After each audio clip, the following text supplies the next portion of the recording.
exist across all branches of the company across the country. My colleague Nano Yankra has been speaking to some agitated customers. The customers, mostly from the informal sector, were very unhappy. Most of them were asked to fill their withdrawal sheet to withdraw because the company decides what amount it would give to them. Some were also asked to write down their names as a form of queuing, so they return the following day for their money. The maximum customers are given by the company is 100 Ghana cedis, and that is regardless of how much they want to take from their accounts. Some of the customers who spoke to City News said the situation is having a financial toll on their livelihoods.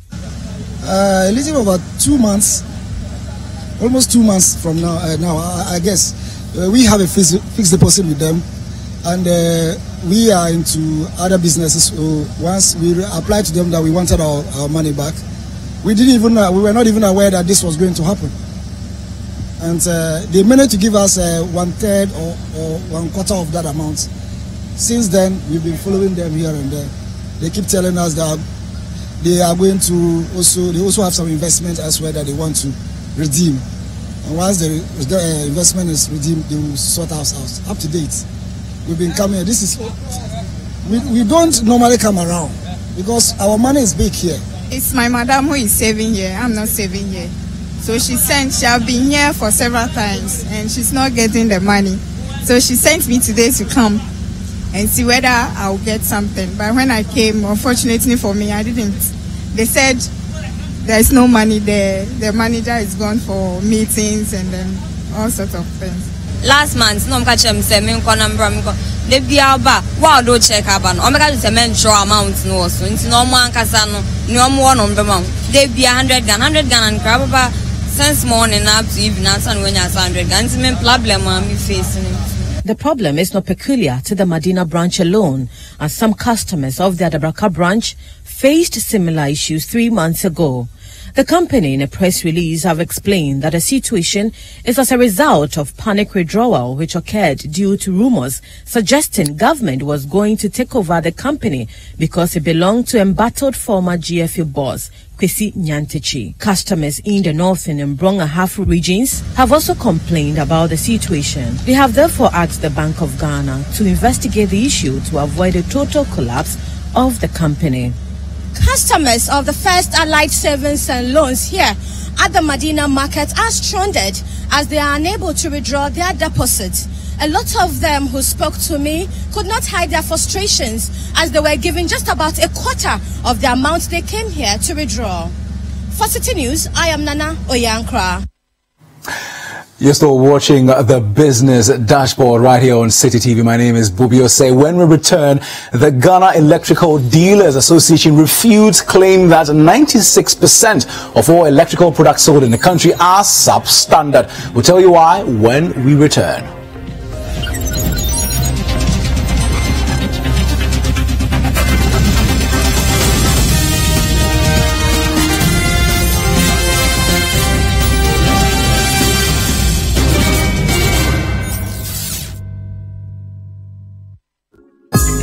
Every Thursday night on City TV, you're welcome to join women from different backgrounds and opinions as they weigh in on your relationship issues.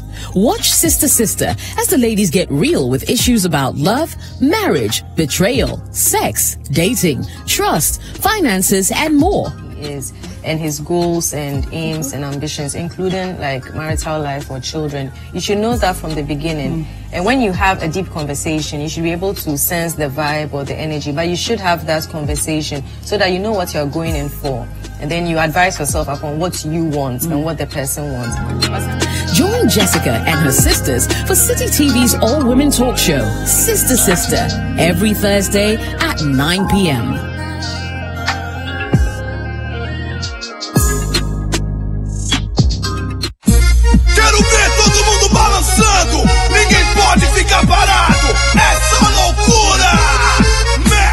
Witness the twisted and tangled story of betrayal, greed, vengeance, and love in the award-winning Brazil Avenue.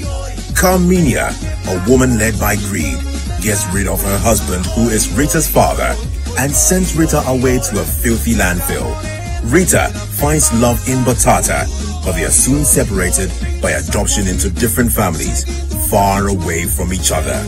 Many years later, all paths cross again as Rita, now a renowned chef, seeks to pay back her stepmother for taking away her happiness as a child. It's the story of twists, turns, suspense, and thrilling action in Brazil Avenue. Brazil Avenue, coming soon only on City TV. Brazil Avenue.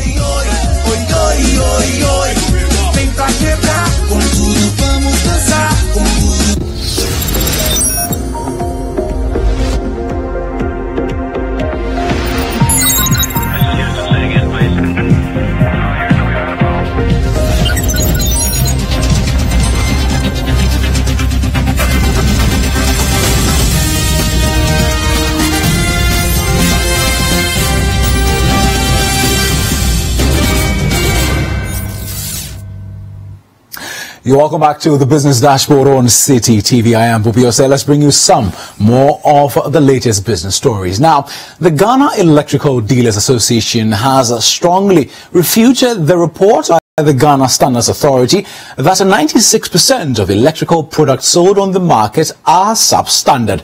This follows an exercise by the GSA which showed that only 7 out of the 204 electrical items they tested on the market were of standard. My colleague Anita Arthur visited some dealers of electrical gadgets following the findings of the GSA and now reports. According to the Ghana Standards Authority, it inspected and tested electrical items such as wire cables, switches, bulbs, and extension boards in August this year, and the failure rates amounted to 96%. Reacting to this, however, PRO of the Ghana Electrical Dealers Association, Samuel Asari Ado, says the findings are untrue and an indictment not only to the industry but to the GSA as well. According to Ghana Standard Authority, 96% of the items we sell in the electrical industry is fake, and we repute that particular research that has been done. Our reason is that we open our doors for Ghana Standard Authority to come to the market and do their scientific research. When it was done, they didn't get to us as executive with their results. So where this resource is coming from, we don't know.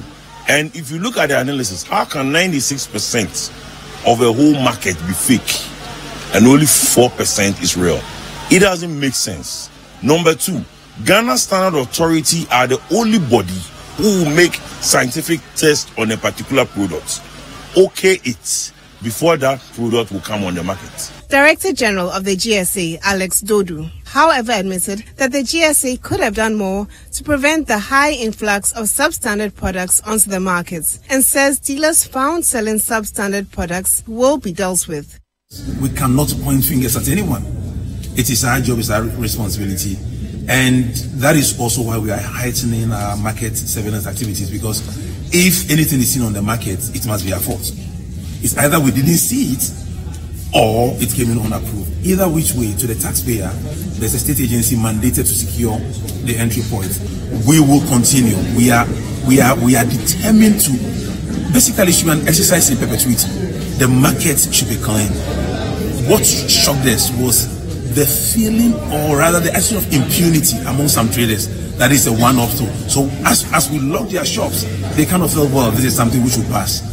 As we speak, we are preparing letters so that those who have to be found out to be fined, those few products that can be reliable, the rest will be removed and destroyed. Meanwhile, some local manufacturers of electrical products are calling for a complete ban on the importation of electrical products that can be manufactured locally, as they will be able to meet demand. Anthony Mensah is the PRO for Leroy Cables. We have assured them we have a lot of capacity to produce to meet the market demand, which we don't see why they have to allow the imports into the country to compete with the local manufacturing companies.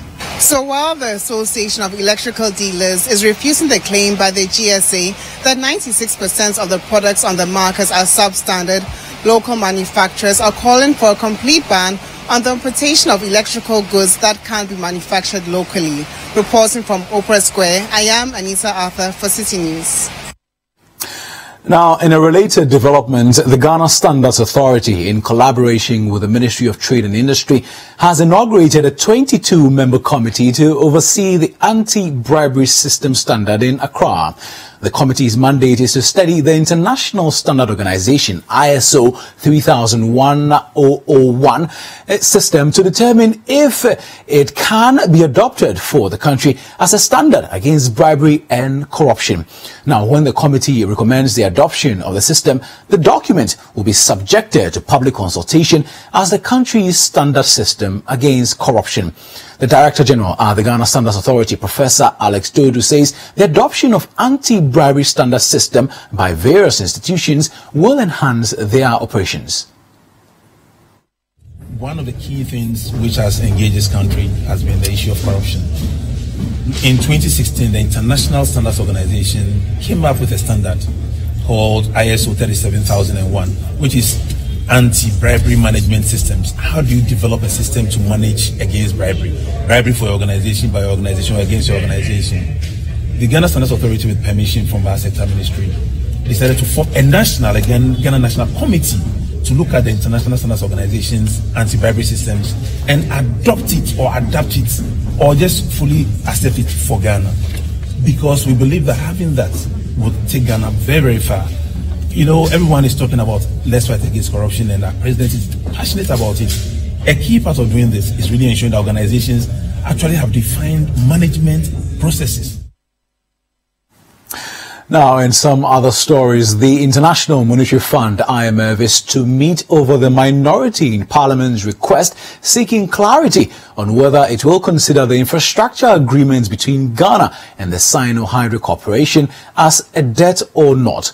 According to the Ghana office of the IMF, the matter has been referred to the headquarters for deliberation. Here is more on the fund's response.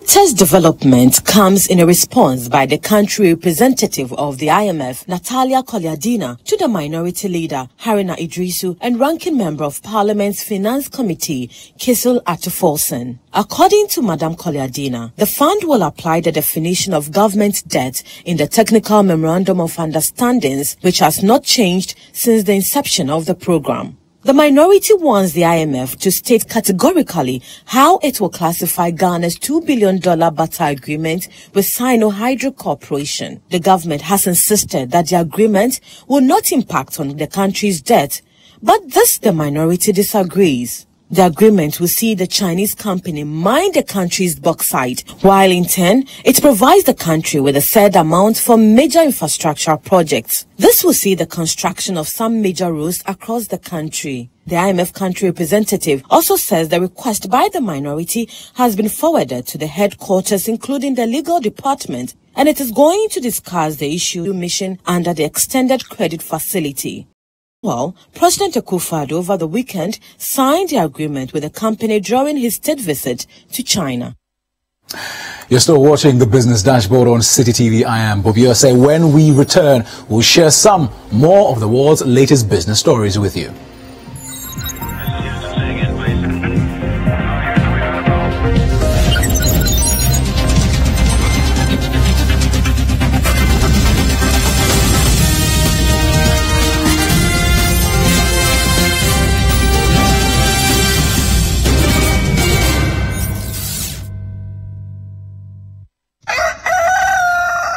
We spice up your mornings with culturally enriched conversations, social interviews, and policy-oriented discussions that will keep you updated on the progress of the nation. Because we're giving only those in their third trimester. So in the next 3 months, those in their second would be ready to receive the kits. And we're taking data at registration, which is before they take the kits, at delivery and post-delivery, so that we can analyze and we'll see the numbers. So from the numbers and the data that we're collecting, we would know what has worked, what hasn't worked, you know. Join the Breakfast Daily team Monday through Fridays from 7:30 a.m. to 10. Let your voice be heard with the hashtag Breakfast Daily. Join us for breakfast daily, only on City TV.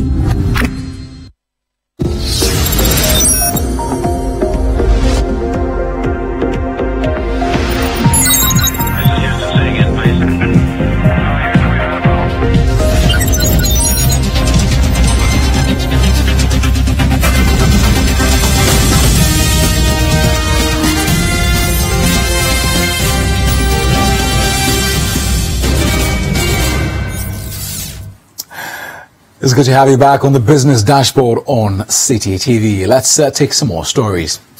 Now, government has announced a gas supply arrangement between Ghana Gas and independent power companies, IPPs, to ensure constant gas supply for stable power production.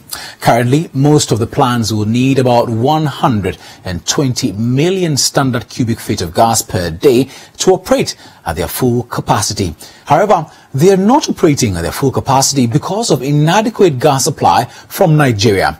During a tour of some IPPs today, Energy Minister John Peter Mills said gas from Ghana Gas will soon be available to allow them operate at their full capacity. City News' Kojo Ajimang has more in this report.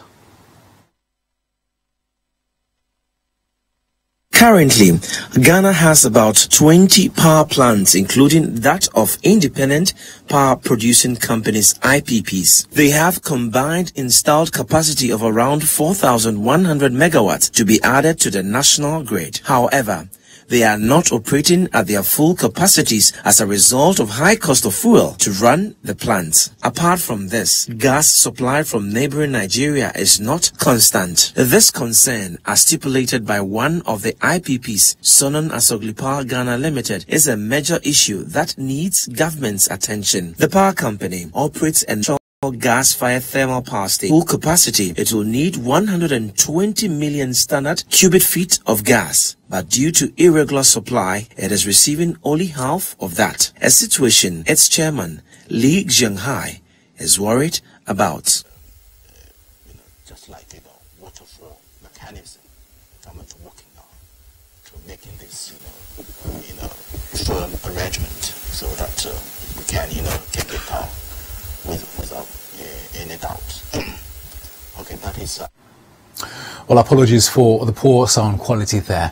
Away from that, let's turn to some international stories. And Nigeria has asked mobile phone operator MTN to pay a $2 billion tax bill. MTN challenged the figure, saying it related to activities over the past decade. It said it had settled the bill with a $700 million payment. Now, the tax demand is the latest in a series of disputes between MTN and Nigeria, the company's largest market. In 2016, it agreed to pay Nigeria $1.7 billion over failing to disconnect unregistered SIM cards. Last week, Nigeria's central bank ordered the company to repatriate $8 billion it said had been taken out of the country illegally. MTN, Africa's largest mobile phone company, said the tax bill had emerged from an investigation by Nigeria's Attorney General and related to, quote, the importation of foreign equipment and payment to foreign suppliers over the last 10 years, end quote. Shares in the company on the Johannesburg Stock Exchange fell sharply on Tuesday's news, reaching a low of almost 10 years. Moving on, Amazon has briefly become the second U.S. listed firm to have a market value of more than $1 trillion. Now, shares in the e-commerce giant rose nearly 2% to a high of $2,050.50 in morning trade before slipping back. Apple reached the same milestone in early August. Founded in 1994, Amazon is now the world's largest online retailer. Its chief executive, Jeff Bezos, is the world's richest man with a net worth of more than $160 billion. Amazon reported nearly $53 billion in sales in the 3 months ended in June, with record quarterly profit of $2.5 billion. The firm provides logistics, storage, loans, and a selling platform to hundreds of thousands of third-party merchants. And finally, on the international front, China says it is helping Africa develop, not pile up the continent's debt. That's according to a top Chinese official. The comments come as the Chinese government pushes back against criticism that it is loading the continent with an unsustainable burden during a major summit in Beijing. President Xi Jinping pledged $60 billion to African nations at Monday's opening of the China-Africa Forum on Cooperation. matching the size of funds offered at the last summit in Johannesburg in 2015. A wave of African nations seeking to restructure their debt with China has served as a reality check for Beijing's ties with the continent, though most of its countries still see Chinese lending as the best bet to develop their economies. And that's all by way of news on the Business Dashboard. For more news, do visit citybusinessnews.com.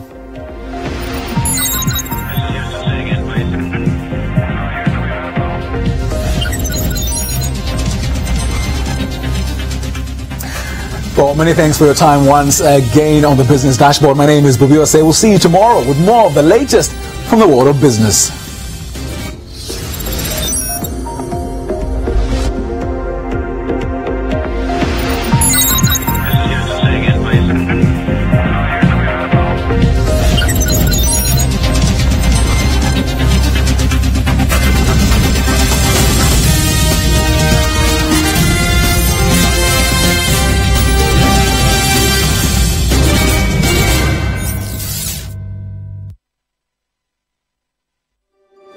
Thank you.